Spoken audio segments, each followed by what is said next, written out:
tout le monde! Ah, je suis tellement contente. Bonjour Marie-Josée. Ah, elle est repartie, mais bonjour Séverine également. Bonjour, bonjour. Bonjour Ruth. Je crois que Ruth peut. Oui, bonjour. Merci à vous trois d'être avec nous. Avant de commencer, je vais faire les salutations d'usage comme à chacune de nos activités, si vous me permettez bien. Alors, bonjour à tous. Merci d'être avec nous ce midi. On est vraiment très heureuse de vous accueillir. C'est un plaisir de vous recevoir pour cet événement extrêmement populaire d'année en année, notre fameux panel des femmes d'affaires. Et cette année, évidemment, c'est en virtuel, que voulez-vous, mais je vous assure que ce sera tout à fait merveilleux, comme d'habitude, sinon plus. J'ai mis la barre haute. Alors, j'aimerais tout d'abord saluer et remercier nos partenaires annuels. Certains sont présents. Nos grands partenaires annuels, Accès Location Plus, le groupe Le Pelco, également nos partenaires annuels, BMR Matco Belleuil, Doc Service Conseil. Sonia Tremblay est avec nous aujourd'hui. D'ailleurs, Sonia est un bel exemple de réussite au féminin, puisque son organisation fête ses 30 ans d'existence cette année. Joyeux anniversaire encore une fois, Sonia. Et également Mobux, nos partenaires médias aussi, Boom Montérégie, L'Œil Régional et TVR9. Merci à vous tous de nous soutenir année après année. C'est vraiment apprécié, surtout cette année. Nous avons aussi des partenaires liés à notre série de conférences et je veux prendre le temps de les remercier. Alors, nos partenaires pour cette série de conférences sont partenaire présentateur Doc Service Conseil. Encore une fois, merci.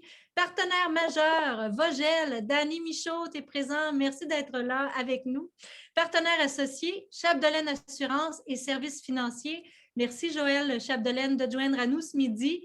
Et Mayette Inc. Merci beaucoup, Jonathan Mayette, qui est aussi membre du conseil d'administration à titre de trésorier. Merci à vous tous d'être présents parmi nous, des hommes également, parce que oui, ce n'est pas ouvert qu'aux femmes, c'est ouvert à tous, mais on met en lumière aujourd'hui le parcours de femmes d'exception, littéralement, et de femmes qui mettent en lumière d'autres femmes par la même occasion. C'est donc un peu le prolongement de notre mission à nous aussi, c'est-à-dire d'offrir soutien et visibilité à nos membres, mais en ciblant spécifiquement les femmes parmi nos membres. Alors, pour traiter de ce sujet, on est allé chercher les meilleures, littéralement, rien de moins. Des femmes qui font rayonner les femmes d'affaires, entre autres, et une femme d'affaires aussi qui s'implique beaucoup dans la cause de la réussite des femmes. Sans plus tarder, je vous invite à les accueillir chaleureusement. Marie-Josée Gagnon, présidente de Casacom, Séverine Labelle, PDG de Femmes Essor, et Ruth Vachon, PDG du réseau des femmes d'affaires du Québec. Merci d'être parmi nous et bienvenue, mesdames. Merci, Julie, pour l'invitation. Ça me fait bien plaisir. Alors, on a convenu qu'on se tutoyait.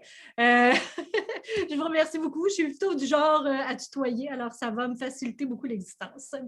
Donc, pour commencer, on va vous inviter, mesdames, à vous présenter individuellement, donc votre parcours d'entrepreneur, description de votre entreprise ou organisation, 5 minutes chaque pour un total de 15 minutes. Et j'inviterai Ruth Vachon à débuter. Tiens, bienvenue Ruth, et puis présente-nous qui tu es, ce que tu représentes et tout ça. Merci beaucoup. Je représente un ovni, moi. C'est ce qu'on m'a dit depuis que je suis au monde. Alors, moi, je suis originaire du Saguenay, pour celles qui ne savent pas. Et à 29 ans, j'ai décidé j'étais chez Alcan pendant des années. Et j'ai parti en congé maternité. Mais pour ceux qui ne savent pas, là, quand tu demeures au Saguenay, tu travailles quelque part en attendant de travailler à l'Alcan, parce que les salaires étaient le double de tout ce qui pouvait se faire ailleurs. Alors, tout le monde travaillait quelque part en attendant de travailler à l'Alcan. Et dans ce temps-là, il y a 35 ans, je gagnais exactement 35 000 $ par année. Puis dans ce temps-là, c'était un excellent salaire. Et je pars en congé maternité, puis il y a quelqu'un qui m'appelle, qui me dit « Moi, Ruth, quand tu reviens de ton congé maternité, j'aimerais que tu t'en viennes chez nous, je t'offre 75 000 $. » Alors, je lui ai répondu « Bien, merci beaucoup. Et je prends 2 semaines de réflexion, puis je te rappelle. » Alors, mon conjoint de l'époque, quand je raccroche, me dit « As-tu vraiment dit, je te rappelle, dans 2 semaines? » J'ai dit « Oui. » 2 semaines après, je l'ai rappelé et j'ai dit, sais-tu quoi? Je te remercie pour la confiance que tu me fais. Et si tu m'offres 75 000, c'est que je dois en valoir 150. Alors, je vais partir mon entreprise. Alors, je ne suis jamais retournée à l'Alcan. J'ai parti mon entreprise. Puis c'était un peu comme, bon, je n'appellerais pas ça une bulle au cerveau, là, mais je dirais oui, presque. Là. J'ai décidé comme ça, let's go, je me lance en affaires. Mais moi, je me sentais pas, en tout cas, on parle encore aujourd'hui du syndrome de l'imposteur, là, je l'avais, puis je pense que je l'ai encore, là. Et ce que je me disais, c'est, ben moi, je n'ai pas le goût de partir une entreprise où je ne serais pas dans mon immeuble parce que j'avais un peu l'esprit de grandeur. Alors, je suis allée voir le directeur à la banque pour lui demander 350 000 en lui précisant que je n'avais pas le goût de cautionner personnellement. Alors, rappelons-nous, il y a 35 ans, alors je vous dirais qu'il me traitait de toutes sortes de choses, mais la morale de l'histoire, la fin de l'histoire, c'est que je suis quand même sortie de là avec le 350 000 sans cautionnement. Alors, je suis très contente, puis je m'en réjouis encore aujourd'hui. Alors, il y a 11 ans, en tout cas, il a passé un bon moment. C'était un centre de location d'équipements de réception que j'avais. Et juste pour vous faire rire un peu, ma spécialité à travers les années, c'était de faire exploser du décor à la dynamite. Alors, c'était vraiment agréable et c'était une euphorie, je dirais, mais c'était très particulier. Et j'ai fait mon chemin 2 ans après avoir parti cette entreprise-là. Mon entreprise représentait 80% du chiffre d'affaires. Excusez, Siri s'en mêle. Siri me dit qu'elle n'est pas sûre de comprendre. Alors, 2 ans plus tard, je représentais 80% du chiffre d'affaires de mon principal fournisseur, alors je l'ai acheté. Et c'était un centre de distribution, mais c'était très difficile d'avoir le centre de distribution au Saguenay. Alors, j'avais le centre de location au Saguenay et j'ai ouvert le centre de distribution dans le coin de Montréal, à Boucherville, parce que venant de la campagne, je ne voulais pas me perdre en ville. Alors, je suis restée sur la Rive-Sud pour être certaine que j'allais me retrouver. En tout cas, le temps a passé et il y a 11 ans, c'est un peu par hasard que je suis arrivée au réseau des femmes d'affaires. Nicole, qui était là avant moi, Nicole Baudouin, cherchait une remplaçante, mais il faut juste savoir que c'est un peu une mission d'être là. Et je suis arrivée là en pensant que j'allais faire la logistique, j'allais continuer l'événementiel. Alors, je pensais que j'allais faire la logistique. Et ça a été tout le contraire parce qu'on sait ce que c'est devenu aujourd'hui. C'était un réseau à ce moment-là qui était beaucoup plus dirigé vers les gestionnaires. Et considérant mon parcours, moi, quand je suis arrivée là, j'ai tout de suite essayé de bifurquer vers les entrepreneurs parce que on sait, hein, les PME, c'est nos créatrices de richesse. Alors, 6 mois après être arrivée là, la marmite de la diversification des fournisseurs est arrivée. Alors, depuis 10 ans que je me dis que la diversification des fournisseurs, c'est ça qui va faire la différence et qui va vraiment aider l'économie au féminin.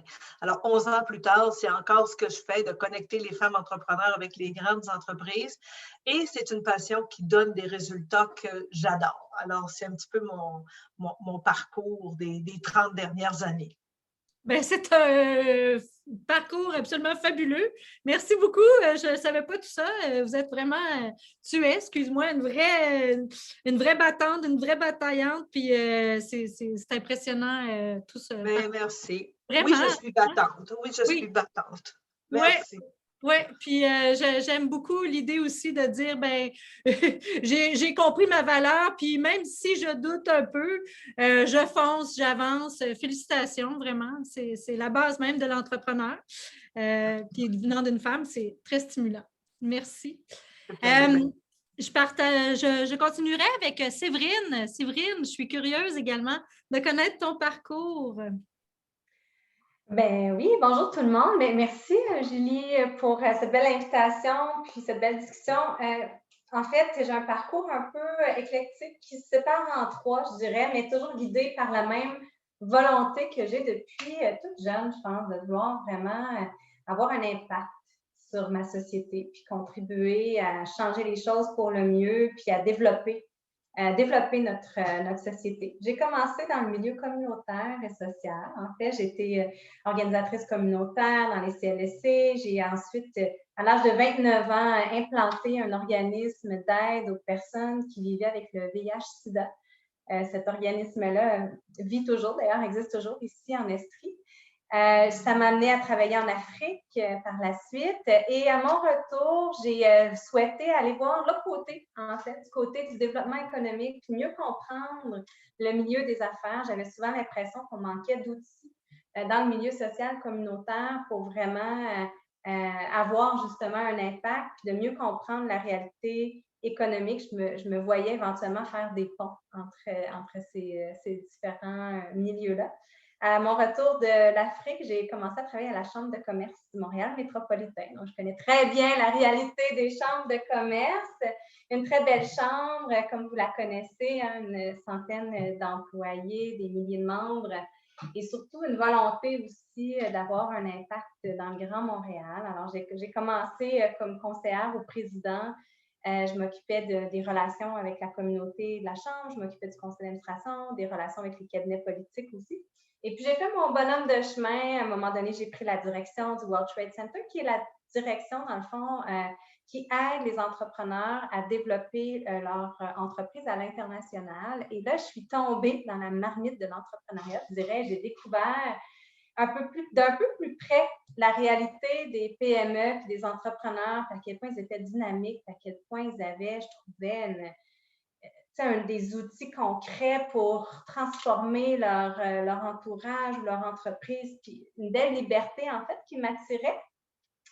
Bon an, mal an, j'ai continué mon chemin à la Chambre. Je suis devenue par la suite vice-présidente stratégie affaires publiques. Et là, j'ai vraiment plus travaillé dans le secteur des communications, du marketing, des sciences économiques. Et moi, j'avais étudié en communication politique au bac. Alors, je retrouvais un peu des anciens amours. Et après 7 ans à la Chambre, à un rythme assez effréné, à avoir un paquet de projets, puis à développer, à avoir quand même des belles réalisations, j'ai décidé de prendre une pause professionnelle et de m'envoler au Costa Rica avec mes 2 enfants, mon conjoint. On prenait une année sabbatique pour essayer de se retrouver un peu puis prendre un peu de temps ensemble avant que les enfants soient trop vieux. puis qu'ils n'aient pas envie nécessairement de voyager avec nous. Les gens me disaient, mais t'es folle, tu lâches, une job que tout le monde en ville voudrait avoir, le VP de la Chambre de Montréal, c'est comme, c'est vraiment hot, c'est sûr que tu veux faire ça, mais je le sentais en dedans de moi que c'est ça que j'avais besoin. Et puis, quand j'étais là-bas, j'en ai profité aussi pour réfléchir sur ce serait quoi après, l'après-chambre. Puis pour ceux qui ont passé à la Chambre de Montréal, c'est difficile de sortir de la Chambre, il y a tellement une forte chimie puis des dossiers intéressants. Mais finalement, je voulais vraiment, en fait, m'orienter vers, encore une fois, un projet, un rôle qui m'amènerait à avoir un impact positif sur notre économie, puis qui allait être aussi très en lien avec mes valeurs plus personnelles, d'équité, de justice sociale, et tout ça qui était dans mon passé, hein, dans le milieu communautaire. Et puis, une chasseuse de tête qui m'a appelée pour me parler de Femmes et Sœurs. Et la perspective, donc, de pouvoir travailler au sein d'une organisation qui était quand même très intéressante avec 17 bureaux à travers le Québec, une équipe de 30 personnes à l'époque, une mission qui m'interpellait, celle d'aider les femmes entrepreneurs à créer des entreprises, puis avec des outils concrets pour le faire via du financement. Ça m'a attirée. Alors, je suis arrivée chez Femmes et Sœurs en mai 2017.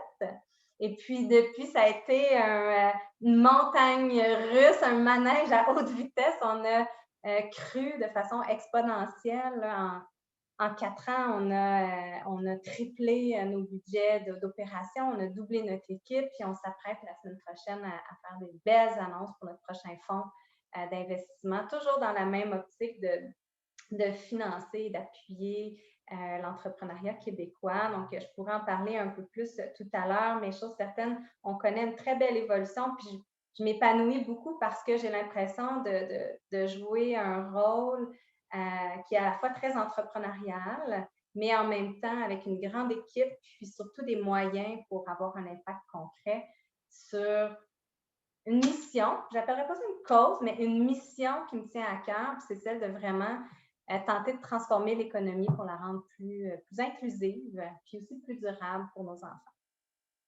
Wow, un autre beau parcours. Vraiment, on est gâtés de vous avoir avec nous ce midi. Merci beaucoup. Je comprends l'amour du Costa Rica. Mon Dieu Seigneur. C'est beau, hein? Ça n'a pas de sens. Ça, c'est l'objet d'un déjeuner causerie en soi. Oui. Ah, tellement. Mais merci beaucoup, Séverine. On aura l'occasion d'en apprendre un peu plus sur ce qui s'en vient, peut-être. On ne sait pas. Je vais continuer avec Marie-Josée Gagnon, que j'ai découverte. C'est lors d'une activité de la FCCQ, juste avant la pandémie, en fait, en novembre 2019. On était en pandémie. On était en pandémie. Oh oui, oh oui. Oui, c'était l'année. On était. Oui, oui. Puis j'étais tombée sous le charme, puis j'avais dit, mon Dieu, il faut absolument qu'on fasse quelque chose et tout. Donc, j'aimerais beaucoup en apprendre davantage sur ton parcours, Marie-Josée, s'il te plaît. Ça me fait plaisir, Julie, puis bonjour Séverine. Bonjour Ruth, deux personnes que mon parcours, justement, m'a amené à connaître. Ça fait partie des cadeaux de la vie, puis des cadeaux aussi quand on suit son instinct et on fait ce qu'on doit faire dans la vie. On trouve plein de gens sur son chemin, plein de gens inspirants. Moi, j'ai commencé ma carrière en 1990. Oh my God! D'abord comme journaliste, mais très, très rapidement comme attachée de presse de Jacques Parizeau. Donc, j'avais 21 ans, puis j'étais son attachée de presse. J'ai fait ça pendant 6 ans. Ça a été des années excessivement passionnantes. J'ai travaillé 365 jours par année pendant 6 ans. J'ai vécu 2 référendums, 2 élections, 3 élections. Enfin, il y a eu l'élection du Bloc aussi. Enfin, et vous pouvez imaginer, c'était l'époque où il fallait faire la politique. Et après ces années-là, je me suis retrouvée comme diplomate à Paris. J'ai fait ça pendant 2 ans, mais passer de la première priorité du gouvernement à la dernière priorité du gouvernement, ça fait réfléchir, ça donne beaucoup de temps libre. Et là, c'est comme si l'entrepreneuriat m'a pogné dans le ventre puis il m'a dit, ben c'est pour toi, tu sais. Mais j'avais aucun modèle d'entrepreneur dans ma famille, sauf ma marraine, je dois dire. Ma marraine est une épicière. Puis aussi, elle a des immeubles et tout ça. Elle est très, très entrepreneuriale, en fait, mais elle n'est pas si proche que ça de moi. Ce ne sont que des professeurs et des avocats dans ma famille. Donc, ça m'a pris des années de devenir entrepreneur. Donc, à partir du moment où l'idée a germé dans ma tête, ça a pris 5 ans. J'ai donc continué dans le milieu des affaires. J'ai eu des gros postes de vice-présidente de communication, affaires publiques dans des grandes entreprises. Puis jusqu'à un congé de maternité où là, j'ai fait, ben non, si je retourne au travail et que je n'ai pas de passion quand je retourne au travail, alors que j'ai un enfant qui, lui, est seul à la maison, il y a quelque chose qui ne marche pas. Donc, c'est mon enfant, c'est mon Philippe, qui a 20 ans aujourd'hui, qui m'a donné le dernier coup de barre pour que je parte en affaires, pour me donner le dernier swing. C'est fou parce qu'on pense parfois que d'avoir un enfant, ça ralentit les femmes, ça les rend plus fragiles, etc. Ben non, moi, c'est tout le contraire. Donc, j'ai parti Casacom il y a 20 ans, cette année, le 11 septembre 2001. Oui, c'est vraiment extraordinaire parce qu'au début, j'avais une idée très claire de ce que je voulais bâtir, une entreprise beaucoup plus humaine que ce qu'il y avait sur le marché, vraiment, plus accueillante, aussi plus ambitieuse. Je ne voyais pas de contradiction entre les deux. Et je voulais, sous mon toit, parce que j'ai un logo avec un toit, je voulais que tous les services soient offerts chez Casacom. Je ne voyais pas pourquoi, moi, je privilégierais un moyen de communication pour mon client. Je ne me sentais pas impartiale. Je me sentais vraiment avec un parti pris si jamais je ne pouvais pas offrir tous les services. Alors, c'était très important pour moi de pouvoir offrir tous les services. Et donc, aujourd'hui, 20 ans plus tard, on offre la communication corporative avec tout ce qui est ESG, qui est très, très, très, très en demande actuellement, toutes les stratégies ESG, mais également toutes les stratégies de marque employeur, à la communication marketing, à la communication de crise, en passant par la communication numérique continue, avec un studio de création et de production. Donc, on produit du contenu nous, énormément. Donc, ça fait une belle entreprise très, très diversifiée, avec une trentaine de personnes, un bureau à Toronto depuis 10 ans, 11 ans, 12 ans, et des gens absolument passionnés. Nous, on a une mission, c'est de s'élever, c'est d'aller plus haut, de se dépasser. Puis c'est super le fun d'avoir une mission comme ça, puis une mission qu'on vit très clairement depuis 20 ans, mais aujourd'hui, je peux vous dire, dans le marché du travail, des missions claires comme ça paye. Les gens sont attirés vers ça. La paye, c'est important, mais c'est juste une partie. Ce que je peux dire également, c'est qu'en 2017, quelques mois après que Séverine ait joint Femmes et Sœurs, je me disais, c'est quand la dernière fois j'ai fait quelque chose pour la première fois? Puis je me sentais comme, j'avais une espèce de petite dette envers moi-même. Et je me suis dit, tiens, on va lancer Brave. Brave qui va servir, elle, à élever les femmes. Donc, j'ai lancé Brave, qui est un média qui met en valeur des histoires de femmes qui ont du cran. Nous allons lancer la 31e Brave cette semaine. J'ai très hâte que ça sorte. C'est une de mes préférées. C'est Anne d'Arche. Je suis folle d'Anne d'Arche. Et si vous voulez avoir de l'inspiration, d'une shot, c'est comme une grosse dose d'inspiration. Écoutez ça. Anne, c'est ça. Alors, ça sort vendredi. Mais Brave, c'est donc un média qui sert à ça, qui sert à élever et à donner des modèles. Et ça a été une belle aventure jusqu'à présent, puis je ne regrette rien, au contraire. Finalement, je suis très impliquée dans le milieu de l'entrepreneuriat aussi, avec la Fondation Montréal Inc. Et je suis l'initiatrice de l'initiative fondatrice, qui est une cohorte de femmes entrepreneurs. On va travailler fort dans les prochaines années pour combler l'écart qu'on a creusé cette année. Voilà. Oui, l'écart qu'on a creusé cette année, on y reviendra tout à l'heure parce que ça fait partie d'une des questions, justement. Je voulais qu'on en parle. Alors, on y viendra tout à l'heure. Un gros merci, Marie-Josée. Je connaissais un bout, mais pas tout. Vraiment, c'est impressionnant également comme parcours. Wow! Il faut savoir aussi, tout le monde qui nous écoutez, que toutes ces belles initiatives-là, on va vous donner les liens, on va vous permettre justement d'aller à la découverte de Brave, entre autres, et de Femmes et Sœurs et du Réseau des femmes d'affaires du Québec. Pour ceux et celles qui ne connaissaient pas encore tout ça, on va s'assurer que vous ayez tous les liens pour pouvoir justement en bénéficier et y goûter vous aussi. Donc, on va commencer avec notre première question. Donc, récemment, le Conseil du statut de la femme a publié un grand dossier sur les femmes et la pandémie. On y apprenait, entre autres, que les femmes sont plus durement touchées par la pandémie, comme on vient justement de le dire, que les hommes, entre autres, sur les pertes d'emploi, la croissance de l'emploi des femmes, l'entrepreneuriat féminin et j'en passe. Alors, je voulais vous entendre là-dessus. Comment réagissez-vous quand vous entendez ça? Est-ce qu'on a un rôle à jouer aussi? Séverine, tiens, Séverine, je vais t'inviter à parler en premier. Bien, merci. Puis en fait, je réalise que j'ai coupé court dans ma présentation. J'ai plus resté sur moi, puis pas beaucoup sur Femmes et Sœurs. Mais je vais juste prendre une minute, si vous allez comprendre comment ça vient répondre à la question par la suite. Femmes et Sœurs, rapidement, pour celles qui ne connaîtraient pas. C'est une organisation pan-québécoise qui offre du financement et de l'accompagnement pour stimuler la création, la croissance et l'acquisition d'entreprises par des femmes, pour des femmes. Et on est vraiment présent dans les 17 régions du Québec, puis on bénéficie présentement d'un fonds de 20 millions qui nous permet d'offrir des prêts de 20 000 à 150 000 $. Et tout ça est appelé à évoluer. Comme je le mentionnais tout à l'heure, on a vraiment des belles annonces qui s'en viennent. Alors, c'est clair que dans le cadre de cette pandémie-là, on a des centaines de femmes dans notre portefeuille. Depuis 2001, c'est plus de 1200 entreprises qu'on a financées et qu'on suit, qu'on accompagne de façon soutenue. C'est clair qu'on a été, je dirais, en première ligne des difficultés qui ont été vécues par les femmes entrepreneurs durant cette crise-là. Ça a commencé par un raz-de-marée de détresse dans plusieurs cas. On ne savait pas qu'est-ce qui se passait, où est-ce qu'on s'en allait. Et puis, évidemment, comme partenaire financier, c'est toujours pour la femme entrepreneur, je veux être capable de rembourser ma dette, je veux être capable de payer mes créanciers. C'est clair que notre première réaction, nous, comme organisation qui avons une approche très humaine, ça a été de rassurer l'humain, de rassurer les femmes entrepreneurs, de dire, écoutez, on est là pour vous. On va mettre un moratoire en place, vous n'aurez pas à nous rembourser durant le temps de la crise. On a ouvert une ligne téléphonique, on a mis en place des groupes de verbalisation, on a mis en place un service de soutien psychologique, des choses qu'on ne fait pas régulièrement, mais que dans le contexte, il fallait faire parce que pour qu'une entreprise prospère, il faut que l'entrepreneur qui est à sa tête soit en mesure de gérer en étant saine d'esprit, en étant zen, puis en ayant tous les outils que ça prend.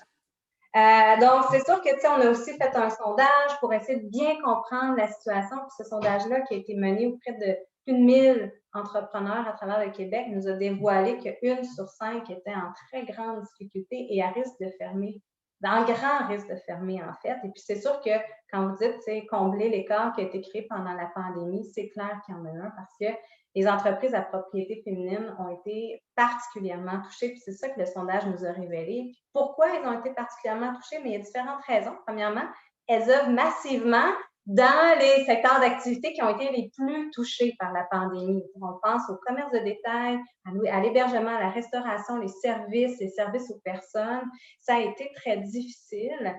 Et ce sont souvent aussi des entreprises en plus petite taille. Donc, qui dit plus petite taille dit souvent un plus petit budget. Donc, moins de moyens financiers pour être capable de faire face à cette crise-là. Puis le dernier élément, c'est évidemment la pression familiale qui est venue aussi avec la crise. Hein. Vous vous souvenez, les écoles ont fermé, les garderies ont fermé, puis les femmes se sont quand même retrouvées avec des tâches qui n'ont pas toujours été partagées de façon équitable avec les hommes, même si on n'aime pas toujours dire ça, mais c'est quand même une réalité qui est ressortie assez fortement dans différentes études. Par contre, je tiens à dire qu'avec le recul, puis un an plus tard, ce qu'on est à même de constater, oui, il y a un écart qui s'est creusé, mais peut-être un, moins important que ce qu'on anticipait. Deux, c'est fou comment les femmes ont fait preuve de résilience.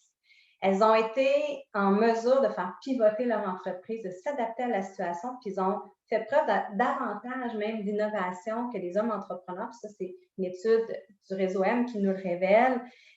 C'est très intéressant, puis je ne suis pas surprise de voir parce que pour une organisation comme la nôtre qui sommes sur le terrain, on en a accompagné, puis dans la dernière année, c'est 2400 femmes entrepreneurs qu'on a accompagnées à passer à travers la COVID, à créer des plans de relance, à créer des plans de pivot, à trouver des subventions. On a même été, on a pu distribuer en fait des subventions émises par le secrétariat à la condition féminine. On a pu bonifier nos services d'accompagnement grâce à une contribution de Développement économique Canada pour la COVID. Tout ça a eu un impact. Là. Et donc, c'est sûr que comme organisation Femmes et Sœurs, on a un rôle de premier plan à jouer. Puis j'ai envie de dire plus largement, dans le milieu financier, les banques, les organismes de financement ont un rôle de premier plan à jouer dans la crise, mais aussi dans la relance de l'économie féminine, j'ai envie de dire. Puis ça, c'est très important. Oui, on le fait parce qu'on est femmes et sœurs, mais puis je suis quand même contente de voir que la majorité de nos partenaires financiers sur le terrain se préoccupent de comment elles vont pouvoir jouer un rôle plus grand pour stimuler l'entrepreneuriat féminin dans les prochaines années. Très intéressant, en effet. Ruth, toi, comment tu entreprends? Puis n'hésitez pas, hein? Là, on le fait, hein, là, je passe le POC, là, mais vous pouvez aussi bonifier puis pas attendre que je vous cède la parole. Mais non, c'est correct. C'est correct parce que c'était hyper intéressant ce que Séverine disait. Oui, vraiment. C'est tellement important, puis des fois, on ne pense pas que les femmes ont besoin comme ça, fait que surtout en temps de pandémie où est-ce qu'on a quand même subi les contre-coups d'une façon assez particulière, toute aide confondue est la bienvenue.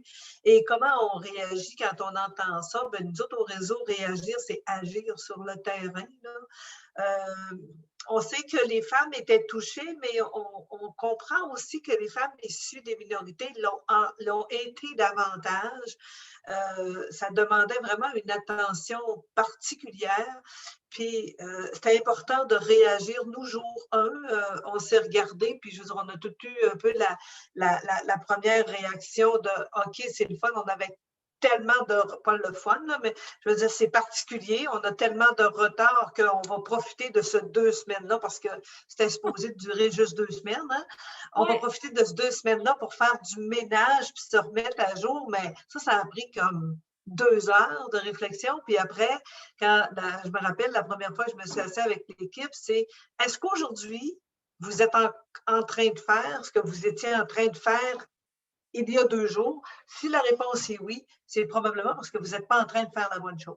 Alors, on va se réaligner. Alors, comme Séverine, on a agi vraiment rapidement. On a mis des lignes d'écoute. On a livré beaucoup de contenu de ce que les femmes avaient besoin. On avait fait un sondage pour voir qu'est-ce qu'ils avaient besoin, qu'est-ce qu'ils voulaient, de quoi ils voulaient entendre parler tout de suite au départ, là.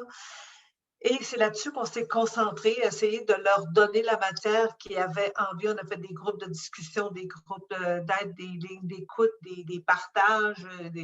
Et vers le mois d'août, on a fait un sondage avec EY. On a fait un sondage pan-canadien pour voir c'était quoi les priorités des femmes entrepreneurs pour la relance ici, maintenant, et pour la relance, là. Et le numéro 1, c'était l'accroissement de la clientèle. Près de 78,8 %, près de 80, on dit, nous, là, on ne sait pas comment aller chercher des clients, parce que c'est vrai, on le disait tantôt, hein, on a souvent des petites entreprises. Petite entreprise veut aussi dire, je n'ai pas nécessairement un département de développement des ventes qui s'ensuit. Alors, développer des nouveaux marchés. Puis nous, c'est justement ce qu'on fait, le développement des marchés. Alors, on crée des opportunités concrètes qui permettent aux femmes d'obtenir des contrats dans des marchés où c'était souvent des portes difficiles à... Comment vous faites ça? Vous les mettez en Ben, contact?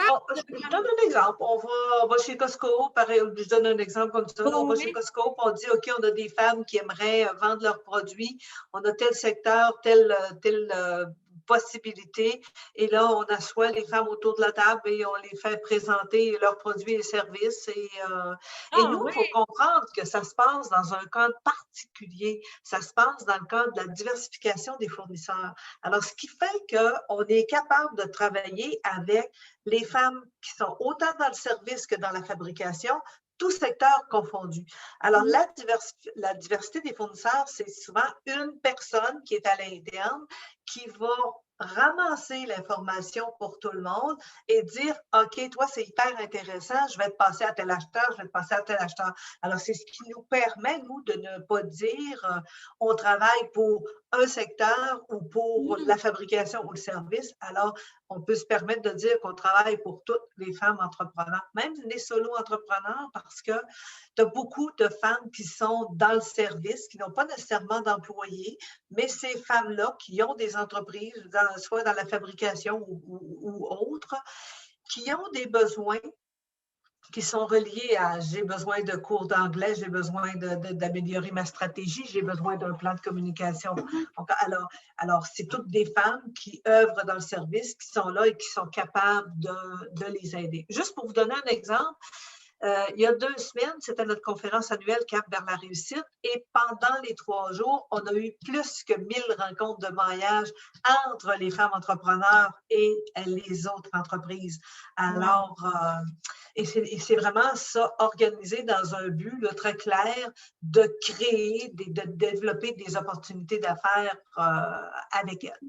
Alors, je peux dire que c'est vraiment des maillages qui font toute la différence parce que suite à cette conférence-là, il va y avoir des contrats qui vont se donner là, comme dans les semaines qui vont suivre.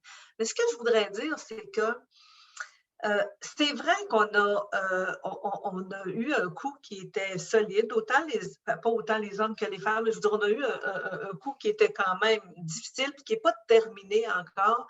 Mais nous, de par ce qu'on fait, je vous dirais qu'on voit quand même beaucoup de positifs dans ça, parce que l'effet que ça a eu, c'est que ça a rapproché les grandes entreprises d'un but qui était différent. Tantôt, Marie-Josée parlait du ESG. Alors, tout ça est aussi venu un peu en même temps. Nous, ça fait 10 ans qu'on est dans la diversité des fournisseurs. Puis, il y a 10 ans, les gens ne comprenaient pas tellement c'était quoi l'impact et pourquoi on faisait ça. Mais quand la pandémie est arrivée, tout ça a renforcé. Alors maintenant, on parle de c'est important d'acheter local. Alors, les femmes ont des business qui sont locales. Alors, tout ça mis ensemble, c'est que ça a créé une espèce de chaîne où il y avait beaucoup plus de possibilités et d'accessibilité aussi à ces opportunités-là. Comme quoi, effectivement, il n'y a pas que du négatif qui va ressortir. Au contraire, moi, je pense qu'il y a des choses qui vont effectivement avoir évolué ou ça va avoir conforté certaines positions ou solutions comme ce que vous proposez justement. Puis, on va en sortir probablement pour certains, peut-être amoché, mais pour la plupart, on va ressortir gagnant, peut-être même, de toute cette situation-là. Marie-Josée, on vient de m'écrire qu'elle a beaucoup, beaucoup de problèmes techniques. Alors, elle va revenir le plus rapidement possible, peut-être par téléphone. Donc, je vais passer à la prochaine question. En fait, beaucoup de gens ne se sentent pas nécessairement touchés par la lutte pour la place des femmes, puis croient que la bataille est déjà gagnée. Puis ça, c'est une question qui était bien importante à mes yeux parce que honnêtement, des fois, peut-être moins maintenant, mais en tout cas, au tout début, quand je suis arrivée, moi, à la Chambre de commerce, je parlais avec des femmes qui n'étaient peut-être pas nécessairement de la même génération que moi. Puis, ils me disaient, mais pourquoi tu veux organiser un panel de femmes d'affaires? C'est quoi l'intérêt d'avoir un panel de femmes d'affaires? On n'a pas besoin de ça. On est à égalité maintenant. Pourquoi qu'on ne fait pas un panel d'hommes d'affaires tant qu'à ça? Puis je disais, mais non, il faut continuer. On n'est pas rendu au bout. C'est pas vrai que c'est la parité. Puis si on baisse les bras, la première chose qu'on va savoir, c'est que on va retourner, on va reculer, on ne peut pas. Donc là, je voulais vous entendre là-dessus. Puis Ruth, toi, ça t'avait bien allumé cette question-là quand on a échangé. Qu'est-ce que tu en penses? Bien, en fait, c'est vrai qu'on l'entend souvent, hein, puis bien assis dans nos chaises, là, j'aurais tendance à dire que tout n'est pas nécessairement réglé. Puis moi, je me fais une image des fois, tu sais, puis je me dis, tu entends des propos, puis là, on a comme un peu un setback, puis tu fais, hey, moi, là, je suis en 2021, puis j'entends encore parler de ça. Tu sais, dans ta tête, là, il me semble que ça devrait être dépassé. Puis, tu sais, chacun choisit sa cause. Hein? Il y a des femmes qui sont en politique, il y a des femmes qui vont s'occuper de la violence, des autres, des femmes dans la rue, de la gouvernance. Nous, on se bat pour une cause particulière parce que nos femmes entrepreneurs représentent seulement 1% du marché dans les chaînes d'approvisionnement. Fait que nous, c'est, que ce soit tes produits ou services, c'est 1%. Alors, c'est vrai qu'il m'arrive souvent de dire qu'on n'est pas tout à fait à chance égale. Puis il y a 11 ans, moi, quand j'ai commencé à entendre parler de ça, ce qu'on appelle la diversification des fournisseurs, on entendait souvent parler de favoritisme. Je me rappelle d'un grand partenaire qui m'avait répondu, tu sais, Ruth, on ne pourra pas être partenaire parce qu'on se ferait taxer de favoritisme. Moi, j'ai regardé, la première réaction qui m'est venue, c'est, ben écoute, quand tu représentes 1% du marché, je ne sais pas si tu peux parler de favoritisme parce qu'il m'en manque 49 pour dire qu'on va être égal. Là. Fait que si tu veux, quand on aura gagné les 49, ben là, on appellera ça favoritisme. Puis là où je dirais qu'on gagne du terrain, c'est que il y a bien des années, moi, ça fait 10 ans et demi que j'en parle, puis les gens ne savaient pas de quoi on parlait. Mais je me rappelle une année, entre autres, là, j'ai dû rencontrer 2 personnes dans mon année des grandes entreprises qui savaient de quoi je parlais. C'était totalement, ça sortait à peu près de nulle part.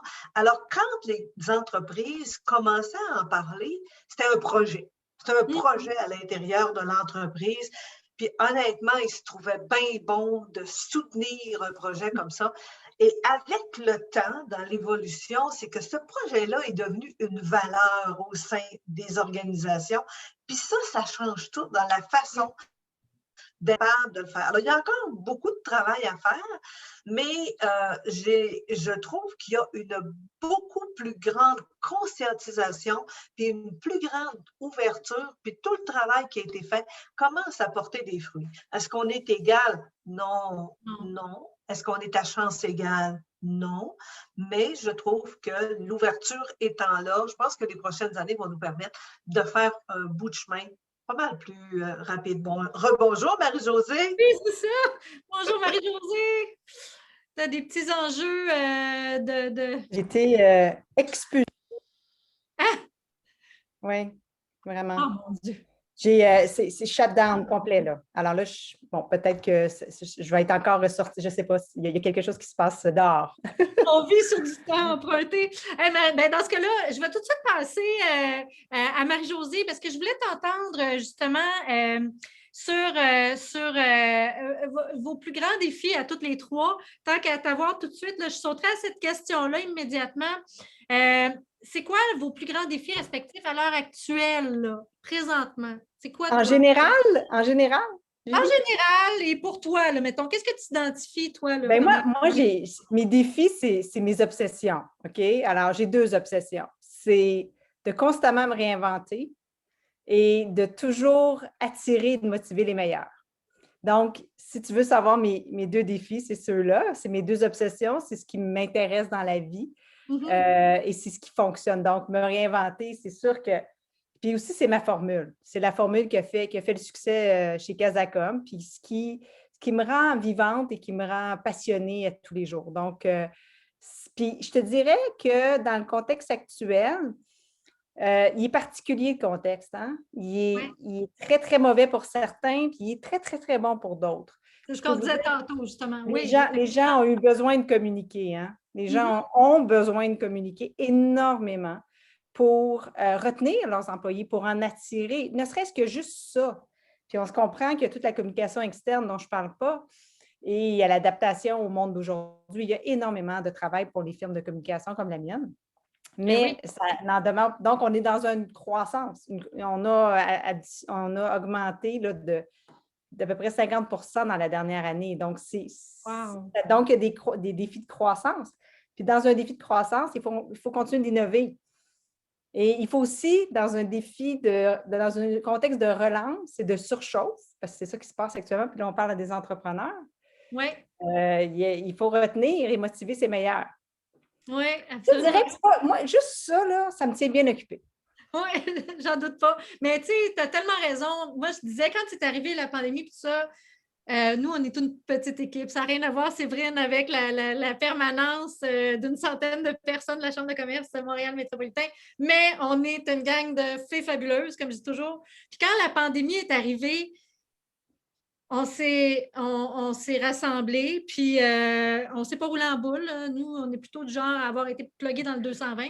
Puis on s'est dit, ben ça va être un enjeu de communication.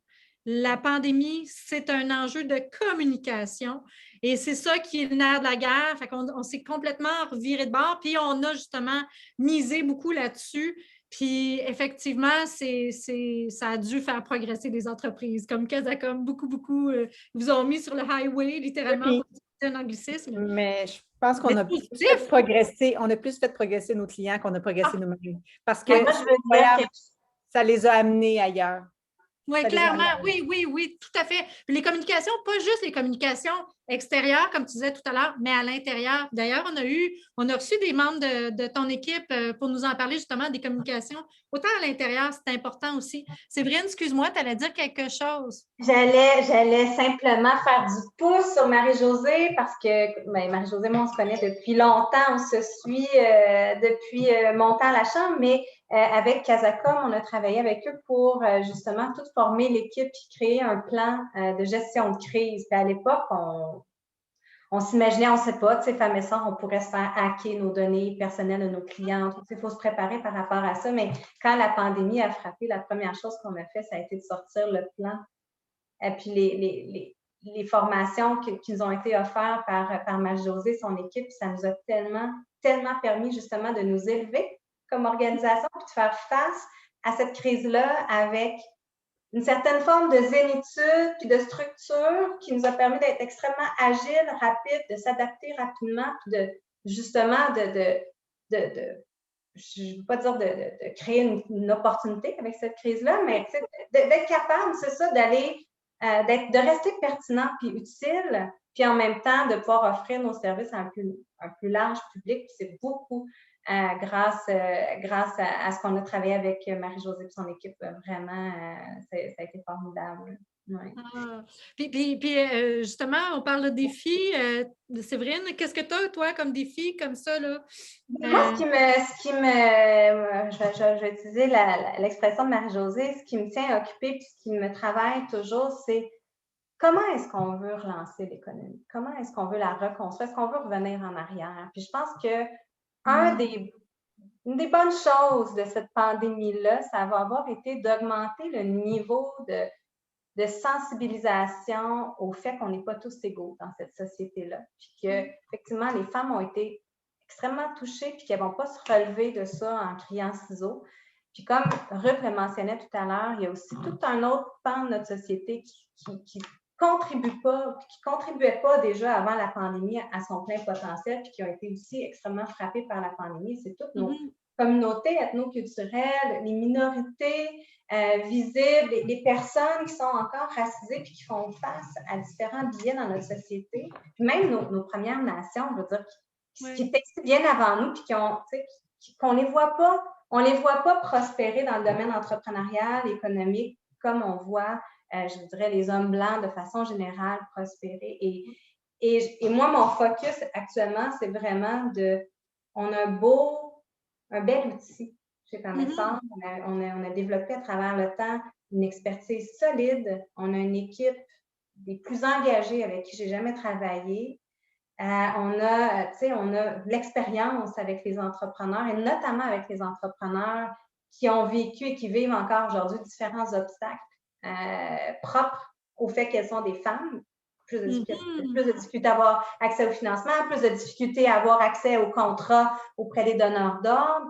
Alors, on est vraiment en train de se transformer comme organisation pour pouvoir continuer, même je dirais, redoubler d'ardeur pour développer l'entrepreneuriat féminin et faire en sorte qu'il y ait encore plus de femmes qui créent, qui fassent croître des entreprises puis qui entreprennent à une envergure aussi grande que leur potentiel le veut. Puis je ne veux pas dire aussi grande que les hommes parce qu'ils ont peut-être une façon de voir la croissance différente. C'est correct. Il ne faut pas transformer ça. Non.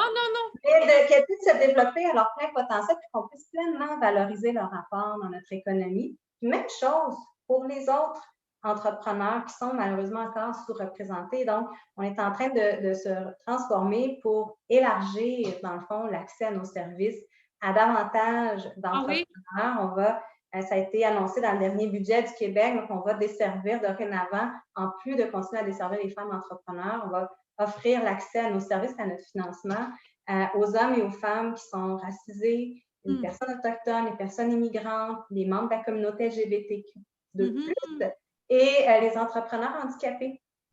Et un des rôles qu'on va se donner, en plus de les accompagner puis de les financer, ça va être de les faire rayonner. Parce que plus il va y avoir de modèles de ce type d'entrepreneurs-là, bien, plus on va en voir émerger aussi dans la société. Donc, mon plus grand défi, c'est comment on amène notre organisation à vraiment se focusser sur la construction d'une nouvelle économie, une économie sur des nouvelles bases, plus inclusive puis plus durable aussi. L'aspect durable, l'aspect d'impact est très important pour nous.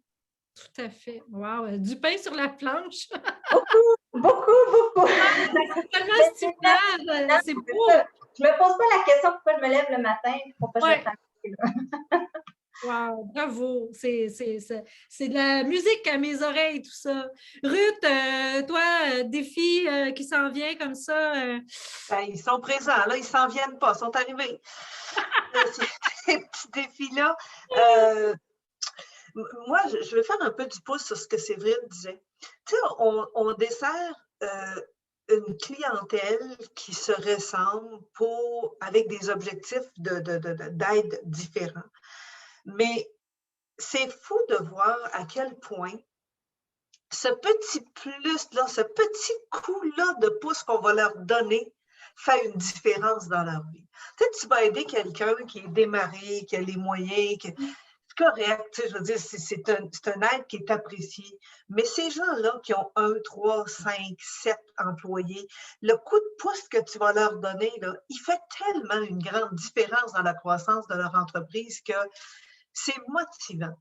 Nous, chez nous, les défis, je vous dirais, c'est gérer la croissance parce que quand la pandémie a démarré il y a longtemps, on était 8 et pendant la pandémie, on est passé à 18. Alors, de 8 à 18, on a quand même une croissance à gérer. Alors, il y a des choses à changer. Et veut pas, hein, tantôt on parlait de la communication. Il y a beaucoup de nos processus de communication. Ça a été un défi quand même au début, hein, d'ajuster notre langage qui était les mêmes mots qu'on disait, mais sauf qu'ils ne venaient pas dans la même phrase pour la plupart du temps. Alors, il a fallu changer notre façon de voir, redéfinir la confiance parce qu'on est habitué d'avoir tout le monde autour ou à peu près. Alors, ça a été vraiment, mais ça a été un défi chez nous extrêmement positif, là. Mais un des défis qu'on a, nous, à l'heure actuelle, c'est que dans un des projets qu'on a, c'est d'identifier 500 femmes entrepreneurs qui ont le goût de faire grandir leur entreprise en vendant leurs produits ou services à des moyennes ou à des grandes entreprises. Ça a l'air fou de dire ça, que c'est un défi, hein, mais l'identification est quand même le défi numéro 1. Qu'on parle à Desjardins, qu'on parle à Rio Tinto, qu'on parle à CAE, c'est tout pareil du temps. Ruth, c'est beau, là, on veut, mais où est-ce qu'on les trouve? Alors, le défi d'identification est grand. Parce que les femmes entrepreneurs ont tendance, puis je dis souvent à la blague, les femmes entrepreneurs, là, ils restent cachés, ils sont tellement en amour avec leurs produits que souvent, ils oublient de sortir pour le vendre. Tu sais? Je leur dis toujours ça pour les agacer, mais ils sortent beaucoup moins. Alors, pour nous, d'être capable d'aller les chercher, de les identifier, puis de les amener vers la croissance, c'est un défi qui est très présent. De l'autre, c'est d'aller chercher... sensibiliser les grandes entreprises puis les mobiliser. On en a une centaine de grandes entreprises comme ça à sensibiliser et à mobiliser pour qu'elles s'engagent à acheter auprès des entreprises qui appartiennent à des femmes.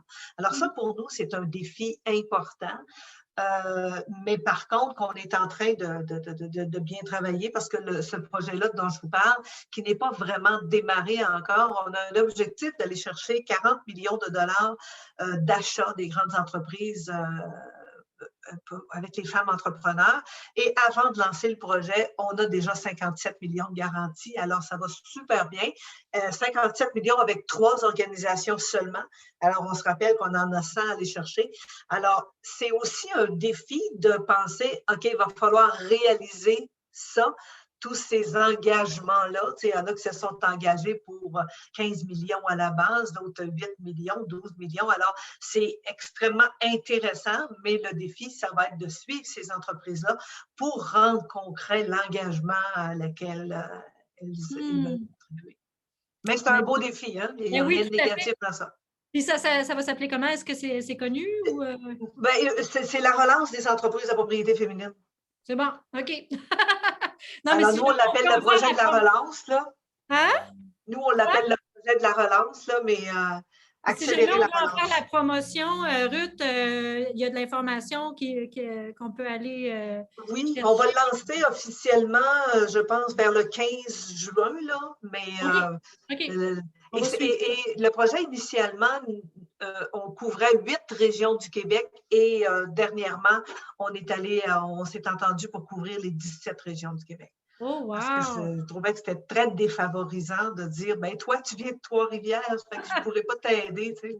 Mais oui. J'avais comme l'impression, je filais comme une mère qui abandonne un enfant, là, puis je ne peux pas dire que c'était mon feeling préféré.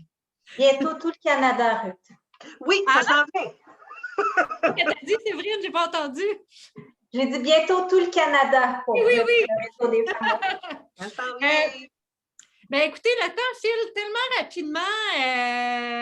J'essaye, je me promène dans mon document pour essayer de retrouver une autre question, puis vraiment très brièvement, puis par la suite, on pourra passer aux questions des autres.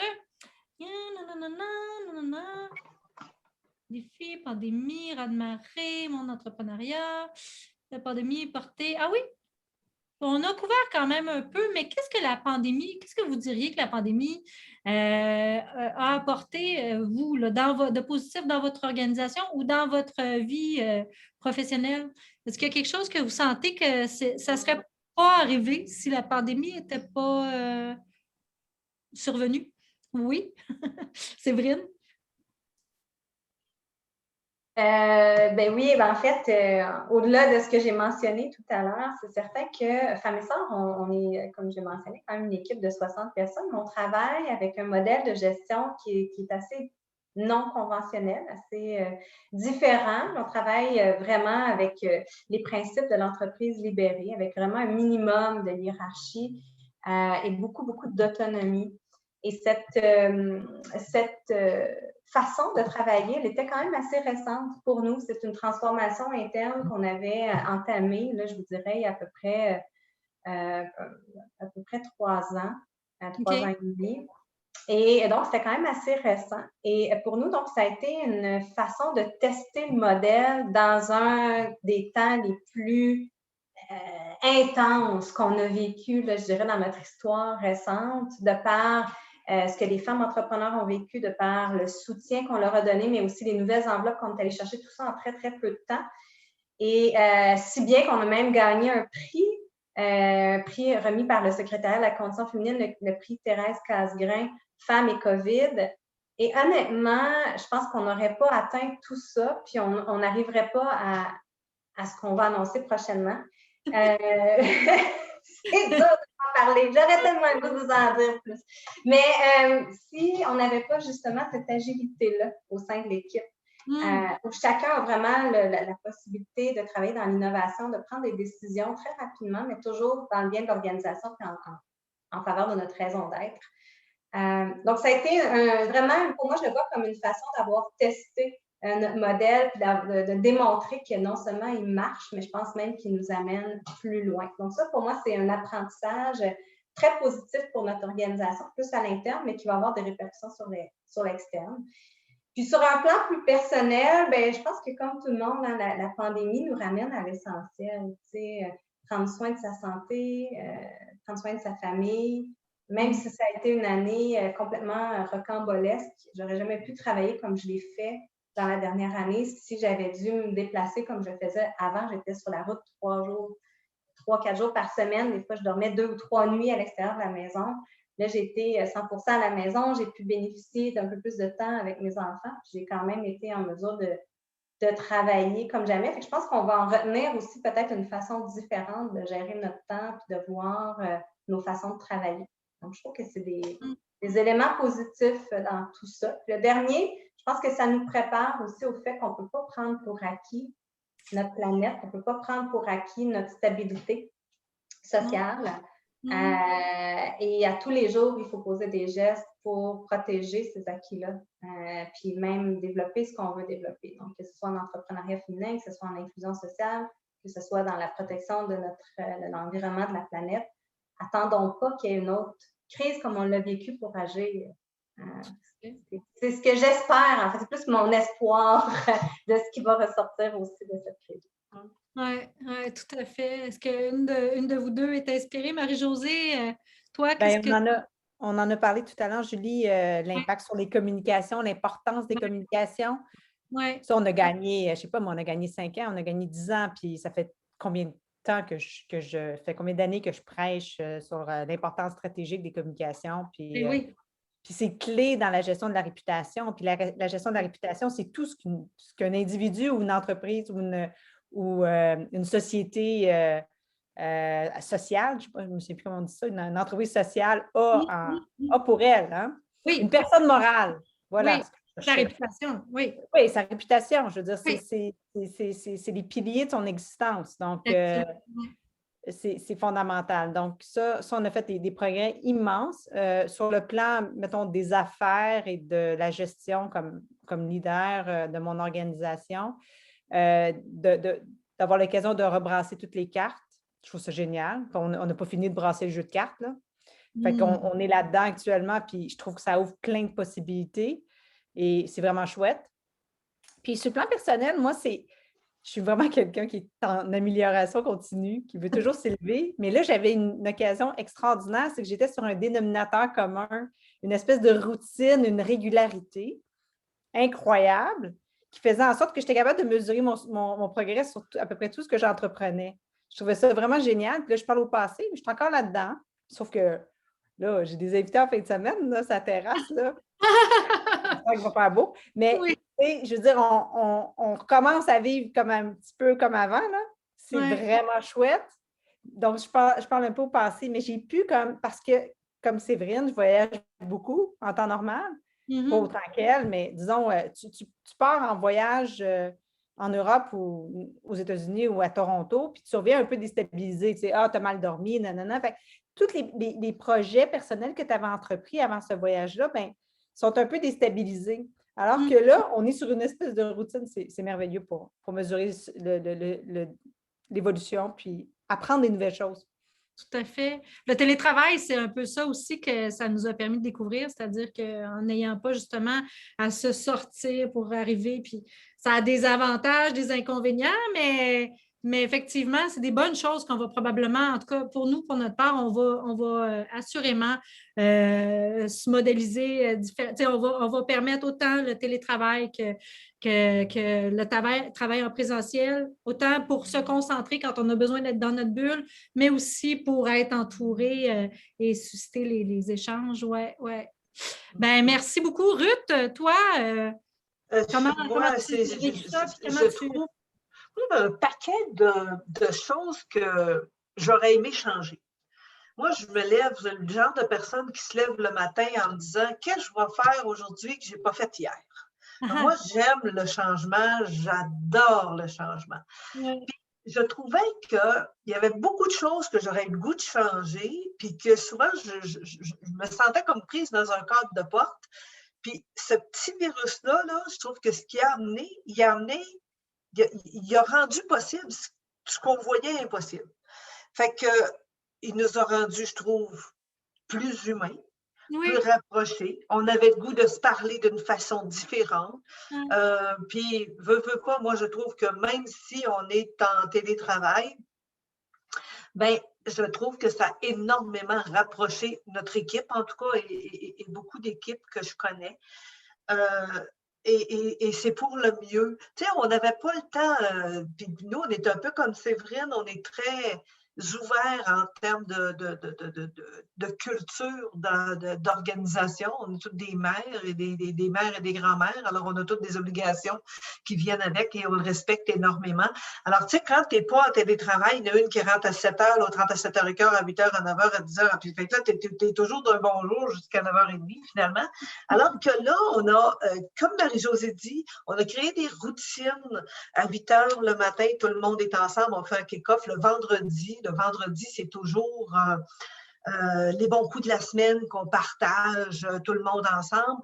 Et à toutes les fois, tu sais, quand c'était la fête des gens, avant, on ne faisait jamais rien. Maintenant, il n'y a pas une fête qui est sautée. On la célèbre d'une façon particulière. Il y a toujours quelqu'un qui fait un gâteau à la personne. La seule chose, c'est qu'elle ne le mange pas. C'est celle qui le fait qui le mange. Mais alors, ça amène énormément de plaisir parce que de 8 à 18, là, moi, je regardais hier, il y en a 5 que je n'ai jamais vus. Tu sais, je ne les ai jamais rencontrés. Et c'est comme si on se connaissait parce qu'on a beaucoup de moments d'échange ensemble. Je trouve, moi, que autant professionnel que personnel, je trouve que ça a humanisé les gens.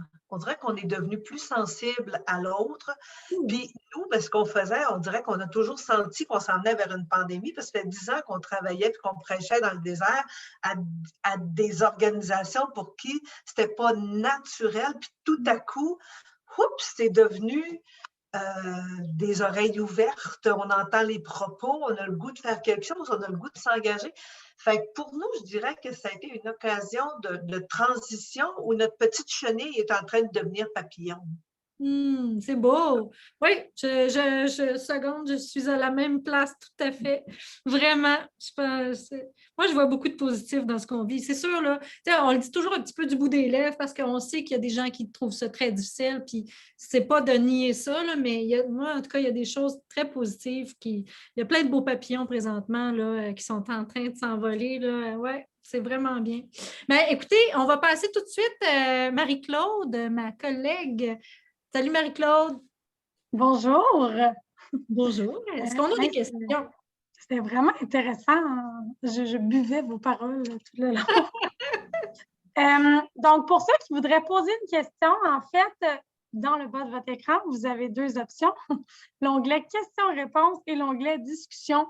Donc, vous pouvez les poser là. Si vous préférez, là, je vais peut-être mettre Gabrielle sur le spot, comme on dit.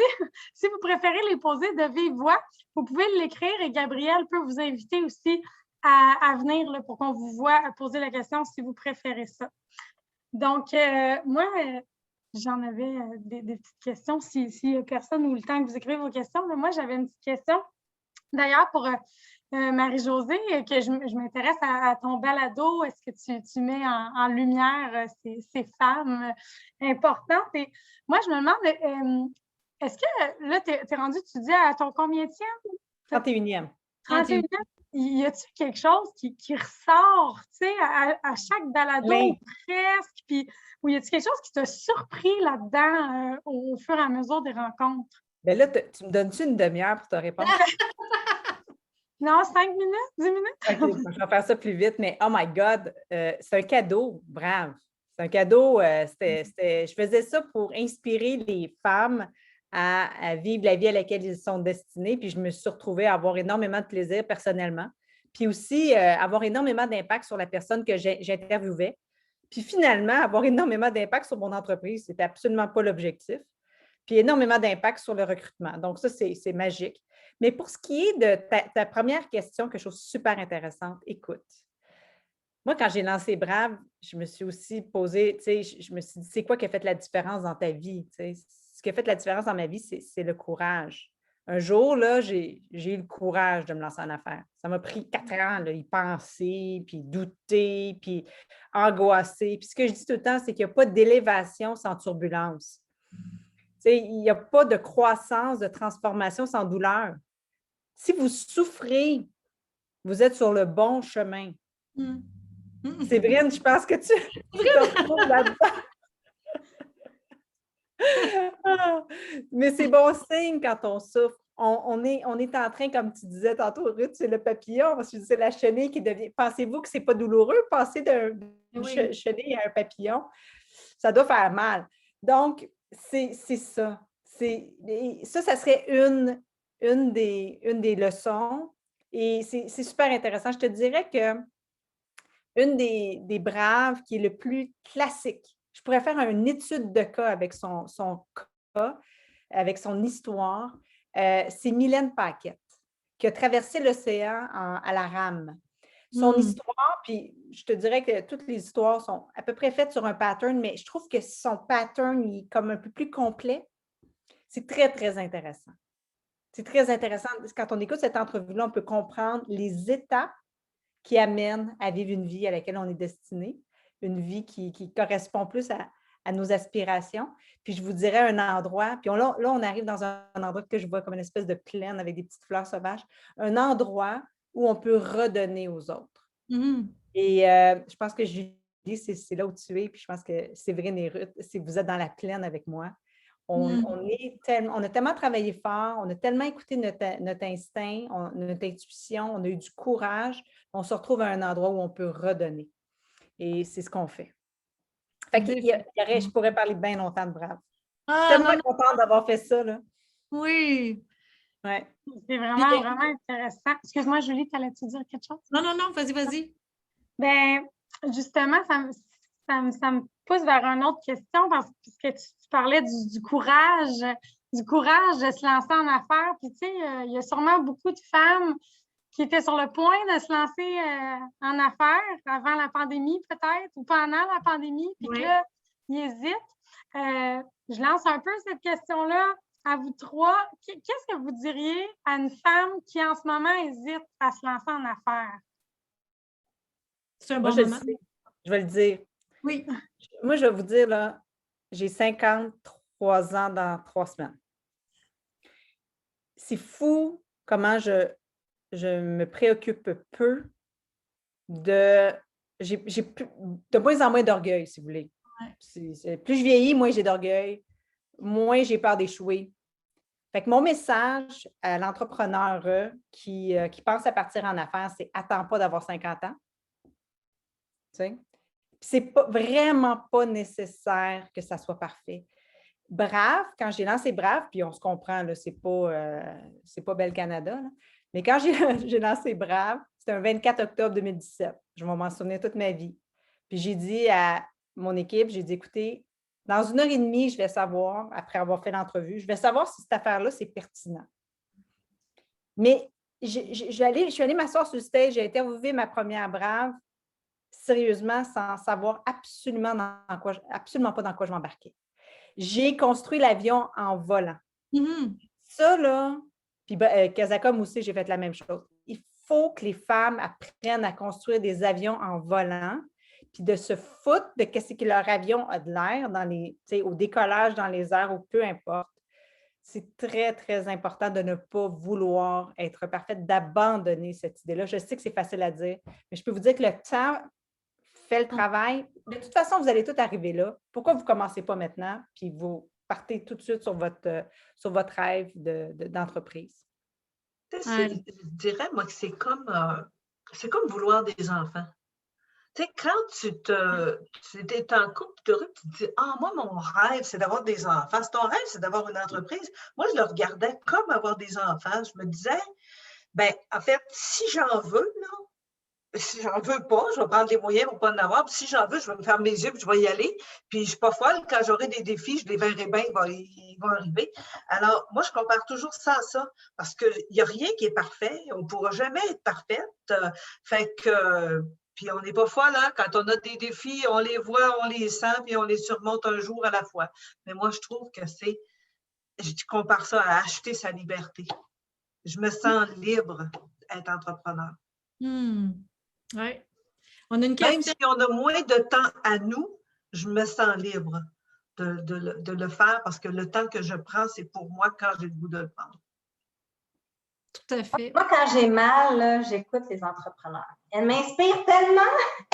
Je vais vous entendre encore, Marie-Josée Ruth, même si je vous connais. Moi, c'est du bonbon, vous écoutez. C'est du bonbon. C'est ce genre de message-là. Puis je trouve que c'est bon pour les entrepreneurs, mais c'est bon pour toutes les femmes, peu importe dans quel soulier elles se trouvent, à quel moment elles se trouvent, parce que cette douleur-là du changement que Marie-Josée parlait, je pense que les entrepreneurs le vivent à différents moments dans leur vie, mais ça peut aussi se vivre dans un parcours professionnel quand il y a le temps de prendre un challenge encore plus grand, de prendre un poste avec encore plus de responsabilités. Puis combien de femmes qui n'osent pas aller de l'avant parce qu'elles pensent qu'elles n'ont pas encore l'expérience, puis qu'elles n'en ont pas encore assez dans le bagage, puis qu'elles ne veulent pas justement construire l'avion en volant. Mais j'aime beaucoup ce que Ruth et Marie-Josée apportent, de dire qu'il faut se lancer à un moment donné, puis c'est comme ça qu'on grandit. Mais tu sais, quand tu te projettes dans le temps, puis tu regardes, puis tu te dis, tu te projettes 20 ans plus tard, puis tu te dis, bon, OK, quand je vais regarder ma vie en arrière, puis que je vais me questionner, là, est-ce que je suis contente de ce que j'ai fait? Parce qu'en fait, c'était à moi, là, cette vie-là. Est-ce que je suis contente de ce que j'ai fait? Si la réponse, c'est non, là, tu n'es pas obligé de changer tout de suite, mais entreprends plus rien qui va faire que tu vas te tasser de ton but. Alors, un petit jour à la fois, vas-y, puis apporte ces changements là, puis à un moment donné, ça vient tout ça. Marie-Josée a pris 3-4 ans. Moi, ça m'a pris le temps d'un téléphone, mais je veux dire, on n'a pas tous le même temps de réaction, hein, Marie-Josée? Non, mais des fois, ça vient, ça nous amène à, puis la décision, t'es forcé de la prendre avant que tu aurais pensé, mettons, là. On a une question qui est entrée pendant qu'on échangeait. Sonia Tremblay qui demande votre point de vue sur l'évolution de l'entrepreneurship au féminin au cours des 15 dernières années. L'évolution. Séverine, je vais te laisser répondre. Mais moi, je suis quelqu'un, tu sais, dans mon archétype, là, j'ai fait des études là-dessus récemment, puis j'ai le profil idéaliste très fort. Hein, fait que je vois toujours le verre à moitié plein. Fait que quand on me demande mon point de vue sur l'évolution de l'entrepreneuriat, j'ai toujours envie de dire que, wow, les femmes ont fait des pas de géants. Puis notamment dans les 15 dernières années, puis de façon toujours accélérée, de façon exponentielle. Ça a commencé doucement. Nous, Femmes et Sœurs, on est arrivé le premier fonds pour les femmes entrepreneurs est d'arriver en 95. Ça fait 25 ans maintenant, puis je vois à quel point les femmes entrepreneurs maintenant entreprennent avec des plus grandes entreprises, sont présentes dans beaucoup plus de secteurs d'activité qu'avant. Elles sont de plus en plus présentes à l'international. Elles prennent leur place, elles rayonnent de plus en plus. Elles sont 3 fois plus nombreuses qu'avant à avoir l'intention d'entreprendre. Puis la nouvelle génération d'entrepreneurs est déjà paritaire. Oui, encore beaucoup de chemin à faire. Oui, encore juste 15 des entreprises qui sont détenues à 100 par des femmes versus 65 par des hommes. Mais ce que j'ai envie de voir, puis ce qui me donne l'espoir pour le futur, c'est tout ce cheminement, cette évolution-là. Puis quand on se compare sur le plan mondial, bien, on est quand même en avance. Est-ce que ça veut dire qu'il faut ralentir? Pas du tout, au contraire.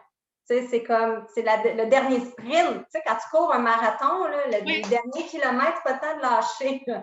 On arrive dans ces derniers kilomètres, j'ai envie de dire, au niveau de l'entrepreneuriat féminin, puis on a le choix de faire en sorte que ça prenne encore un autre 15-20 ans avant de voir une évolution ou de donner un bon coup, là, puis que dans 5-10 ans, ce soit vraiment qu'on soit arrivé à une économie paritaire.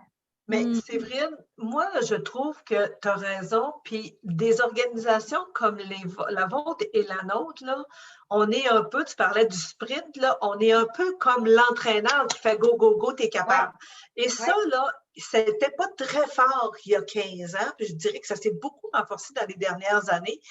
Et le fait d'abord, on le sait, on a souvent les petites entreprises, et le fait d'avoir quelqu'un qui croit en toi souvent plus que toi, tu crois en toi toi-même, ça t'aide énormément à performer puis à vouloir faire grandir ton entreprise. Fait que je trouve que les organisations comme les nôtres contribuent aussi, des chambres de commerce, comment vous êtes actifs à aider les entrepreneurs.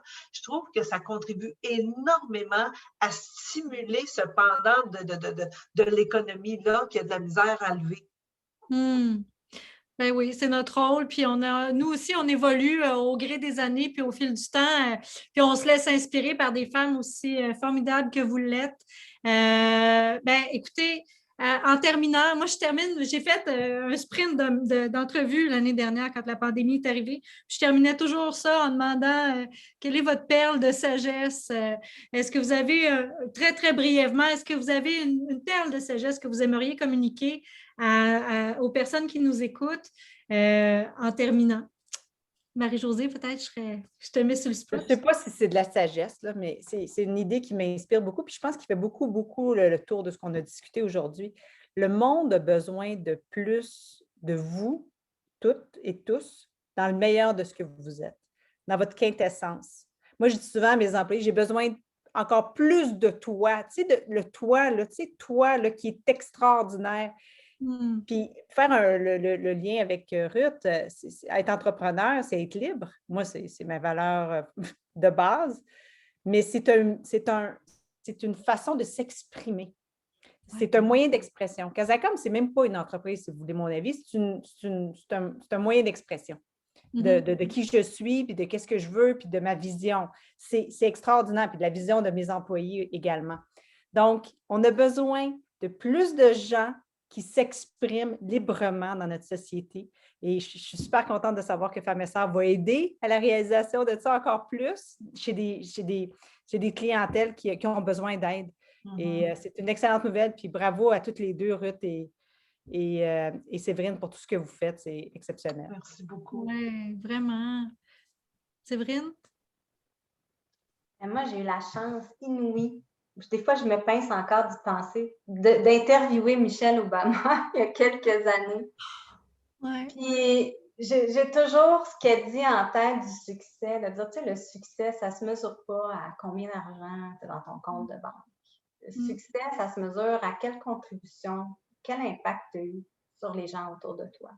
Puis, tu sais, moi, ce qui fait en sorte que j'ai du plaisir puis que je me retrouve, puis même, j'ai envie de dire que j'ai un certain succès dans ce que je fais, c'est que je pense que je me suis posé la question, justement, quelle contribution j'ai envie d'avoir, puis comment je peux utiliser l'outil de mon entreprise, l'outil de mon organisation, mon équipe de travail pour arriver à contribuer à la hauteur de ce que j'ai envie de contribuer. Donc, ça rejoint beaucoup ce que Marie-Josée dit. Tu sais, on a ce désir-là, puis je le vois particulièrement chez les femmes, mais chez les hommes aussi, là, de plus en plus. C'est comme, on dirait, de plus en plus, ça devient même un trend. Là. Parler de leadership conscient, avant, c'était un peu ésotérique. Maintenant, c'est vraiment devenu quelque chose à l'avant-plan, puis c'est tant mieux, il faut ça, tu sais. Donc, comment est-ce que je peux offrir la meilleure version de moi-même, puis comment est-ce que je peux entreprendre ou gérer mon entreprise d'une façon qui fait du sens, oui, d'un point de vue financier, parce que c'est la base, on s'entend, mais au-delà de ça, d'un point de vue humain, quelle différence on veut faire? C'est beau. Ruth? Caroline, vous avez toutes pris mes mots. Ça fait que je veux dire, être un meilleur humain un jour à la fois. Moi, comment on peut s'améliorer. L'évolution, c'est comment je peux faire un petit peu plus hier que ce que j'ai fait aujourd'hui, que ce que j'ai fait hier. Puis ça m'anime tout le temps avec la passion de ce que je fais. Moi, je suis comme Séverine, je ne travaille pas. Je me lève pour en faire 16 heures par jour, mais je ne travaille pas parce que j'adore ce que je fais. Puis c'est magnifique. Ben, un gros merci pour ce partage-là. C'est vraiment, je suis choyée d'avoir passé, comme vous tous, on est choyés d'avoir passé ce temps-là avec vous. Vraiment, bien humblement, je vous remercie profondément parce que ça a été une très, très belle rencontre. Merci infiniment. Merci beaucoup, c'est un plaisir. Merci, Marc-Claude. Merci. Merci beaucoup. J'ai écouté en terminant tout le monde, à nos participants, parce que la vie continue.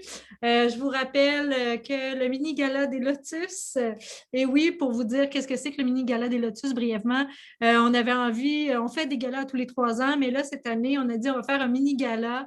Les Lotus, pourquoi? Parce que c'est des fleurs magnifiques qui poussent dans de la boîte, un peu comme des papillons, finalement, qui sortent de leur cocon.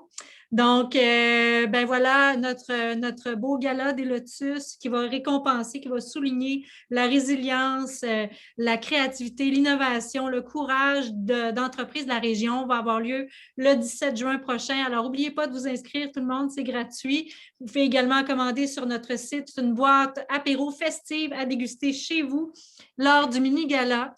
Ce sera une soirée formidable. On va célébrer ensemble des dizaines d'entreprises locales, une grosse fête, puis on va terminer avec un beau party animé par DJ Abeille. Alors, ne manquez pas ça. Merci encore 1000 fois, mesdames. Et puis, à tout bientôt. Merci. Merci à toutes. Au revoir. Merci, au revoir. Merci beaucoup.